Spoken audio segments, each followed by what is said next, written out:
gave you guys instructions. I want to just remind you, please listen and follow my requests at all times. Protect yourself at all times.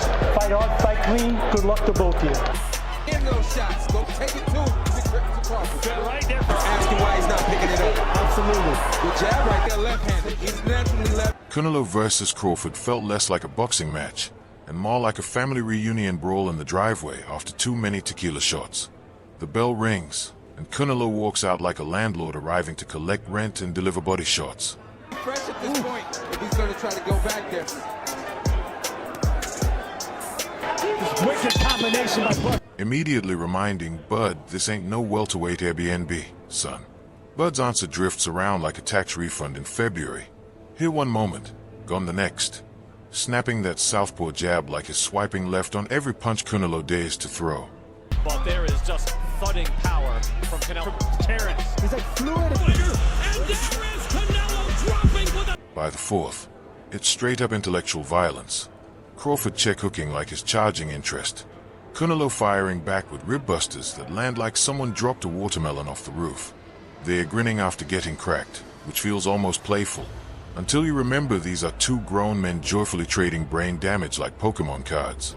That was one of my big questions coming into this fight, because Golovkin is a big champ, is not. Would he... Middle rounds explode into a street festival of fists. Bud firing three-piece combos with sides, slipping out the side door, then sneaking back through the kitchen window. Canelo just walks through them like, "Is that all, champ?" Before doubling up the jab and serving liver shots hotter than microwave lasagna. By the eighth, both look like they've been arguing with a weed whacker. Bud's eyes swollen, Canelo bleeding over the brow. Action. Left, he's having his best round of the night. Yes, he is. It's Canelo. Ninth, Bud slips a hook, fires an uppercut that makes the arena raw like the free drink line at a Vegas pool party. Canelo, he just grins. Answers back with three to the gut and one upstairs.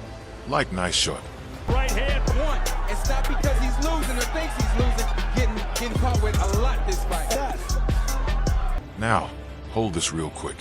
Final round erupts into pure chaos inside a phone booth. No salsa steps, no cardio tour. Just two men trying to erase each other's tax records with uppercuts. Bell rings, they lift hands, and the crowd splits right down the middle like a brutal divorce settlement. Half screaming Bud just pulled off the heist of the century. Half swearing. Saul Canelo Alvarez. Canelo stood his ground like a stubborn grandpa in a recliner. Either way, instant legend status. And here's the thing. This war was exactly why Joe Rogan's been preaching the gospel of Bud's switch-hitting wizardry and Canelo's rib-snapping artillery like he's narrating a National Geographic special.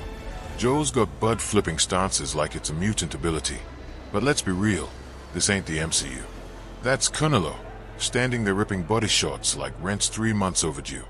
Yeah, Bud can pivot from southpaw to orthodox smoother than your ex changing her cousin's name in a phone to Domino's. But Canelo, he'll touch your ribs and have you remembering every single time you got grounded in middle school. Rogan's right, Bud can't just dodge and style his way out of this. He's got to take a few without his spirit trying to Uber home.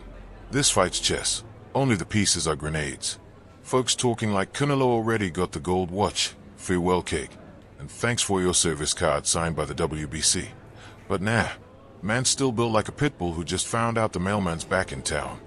Bud might be the slick surgeon with sniper accuracy, but Canelo is the streetwise vet who can scan your stance and read your whole life story like a nosy neighbor.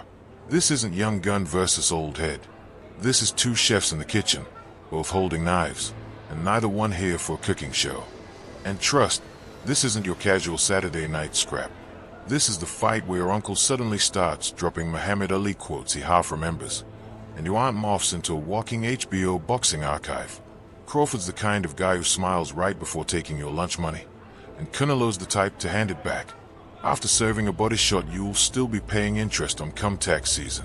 People are going to be pacing in the living room like they lost the remote, and the TV's stuck on the History Channel. Canelo's roughest nights weren't just fights. They were full-blown coming-of-age ceremonies. The kind you leave with bruises and wisdom. Take 2013 to 23 years old, baby-faced, drowning in hype, stepping into the ring with Floyd Mayweather. they called it the moment, but Floyd politely disagreed and turned it into a seminar. No gloves off street fight. This was a masterclass. Every time Canelo set a trap, Floyd was already 2 exits ahead, probably sipping imaginary tea on the way out. Right hand snapping like a camera flash, feet sliding like he was late for a dance audition, and that trademark smite creeping in like, "Nice try, kid, but this is varsity ball." Canelo didn't leave battered, but he walked away with something far more valuable than a win, an upgraded fight IQ. That night didn't break him, it rewired him, laying the foundation for the calculated, butter-shot-slinging menace he would become. The loss was just tuition for transforming into a future problem no one could ignore. Fast forward to 2017, and the first GGG fight was basically a luxury middleweight mugging. 2 men in silk shorts throwing leather like it was personal.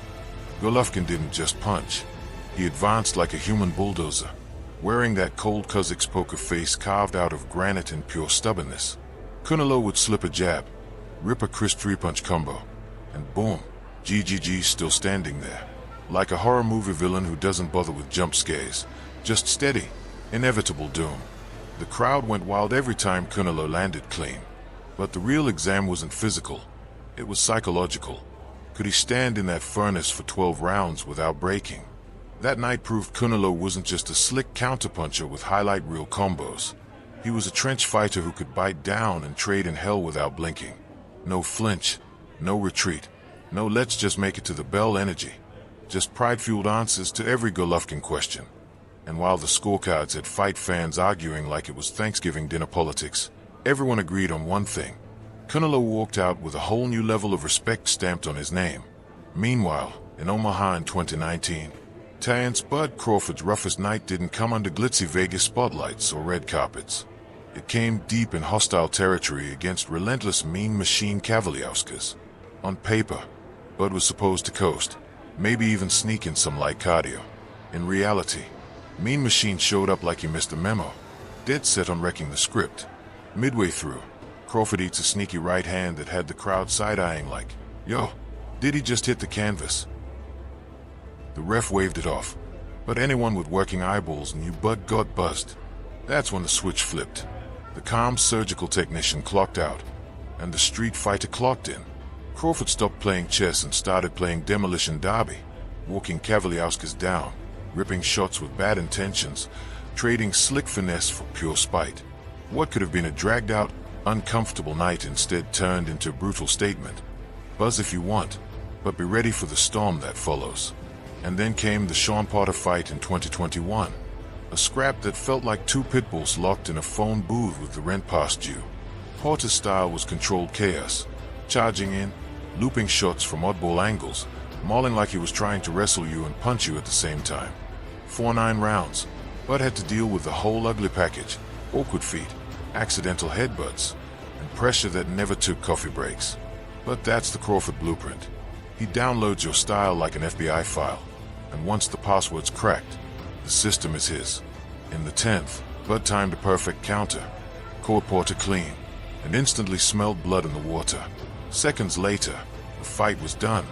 It wasn't just a win. T was Bud calmly walking through a hurricane and stepping out dry on the other side. So, who's wearing the crown here? If Crawford stays slick, mobile, and keeps the angles sharp, he could hand Canelo a straight-up boxing lesson.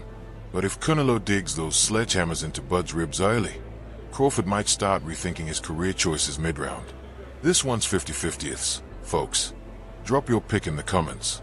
Like, share, and subscribe before I send Canelo over to give you an uninvited head movement tutorial you'll never forget.